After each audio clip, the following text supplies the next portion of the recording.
Hey, so it's number 5 for the week, and I'm actually in my neighbour's backyard. And my neighbour, they used to be my grandparents, but they both passed away. But our friends live here, so and it's kind of our friend who's like my son, so it's really cool. Kind of like we adopted him as an adult. It works. He's a wonderful young man.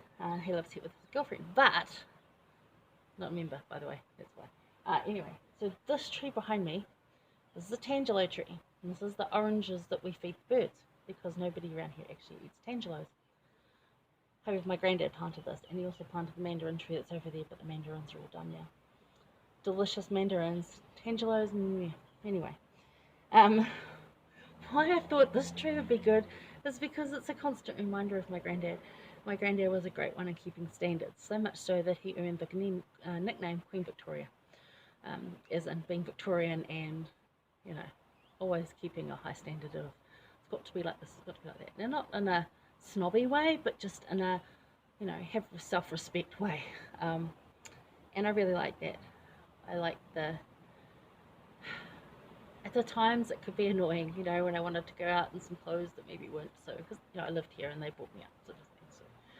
So, sometimes when I wanted to go out in clothes that, weren't exactly church standard, all the time I tried to go to church in jeans, he would give me a lovely talking to about standards, and a nice loving one, much like we saw Alma give Corianton. So yeah, I can relate to Corianton a lot there, as I've said when we talked about him a couple of weeks ago.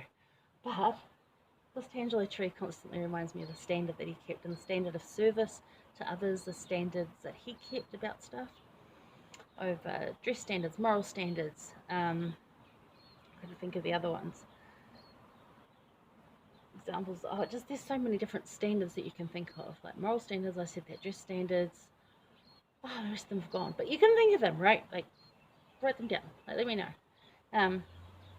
So we're going to go to 6.2.4 because I love this part, and I did mention this last week to link up about Malachi tearing people down and bringing people down, and go over to Alma 6.2.4 because that's where Moroni lifts people up. So we say raising the standard. Now he's talking about the standard of liberty, the title of liberty.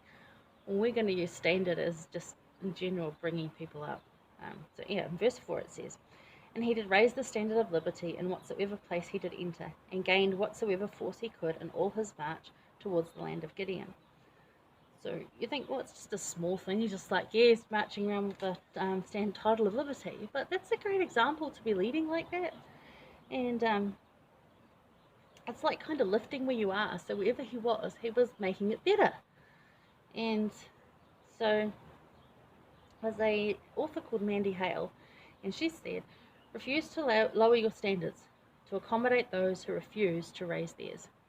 So again, refuse to lower your standards to accommodate those who refuse to raise theirs.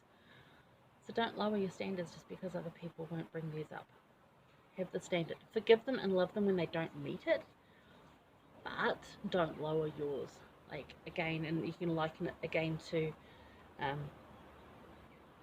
coming down out of that mountain. Who was that? See, again, I want to call him Pikachu, and I know that's not his name. Bohoran? Yeah, Bohoran. Came out of it. Don't come down from the mountain. Don't lower your standards, because he won't come up. There's a reason. We've got to learn from this. So carry your standard and don't lower it. Carry it around with you. Don't lower it down. It's a value standard or a moral standard or a dress standard or whatever the standard is that you're keeping. Make it good and keep it in a loving, kind, example way, not a terrifying, with a rod kind of way. That doesn't work. Use the example of kindness and Christ-like grace in bringing that standard. That's what I've put down here. Use the Christ-like grace in bringing that standard. So in the places that I've worked, I've just had people say to me, like, I'm not trying to ring my own bell here and say, yeah, I'm wonderful, but because I have tried to do this where I have worked and the places I've been is to raise the standard and do it with love and kindness. And people have said to me, it wasn't the same after you left, or before you came here, we didn't really talk to each other as friends. And it's like pulling everyone together and creating that real team spirit, that real togetherness, that kindness, that love, that, raising the standard. just at Institute, when we have lunch, there's dishes afterwards, and Sister Holt, who's still out there somewhere, with her husband, who's not too well, anyway, miss your tam-tams, mwah. But she said to me when I first got there, she's like, how come those students will do the dishes for you? And I was like, because I require it of them. She's like, so you ask them to do them? I was like, no, they've just known me for a long time, and they know that's what I require. They know that's my standard, and I'm not lowering my standard to make it easier on them, or to let them get away with it, or to say, oh, they're busy students, they've got to get back to class. No, no, no, no. That's the standard. You need to meet that standard. Now, there's a couple of plates that never gets washed, but instead of being left with 30 to 40 plates, I may be left with 2. So that's the difference.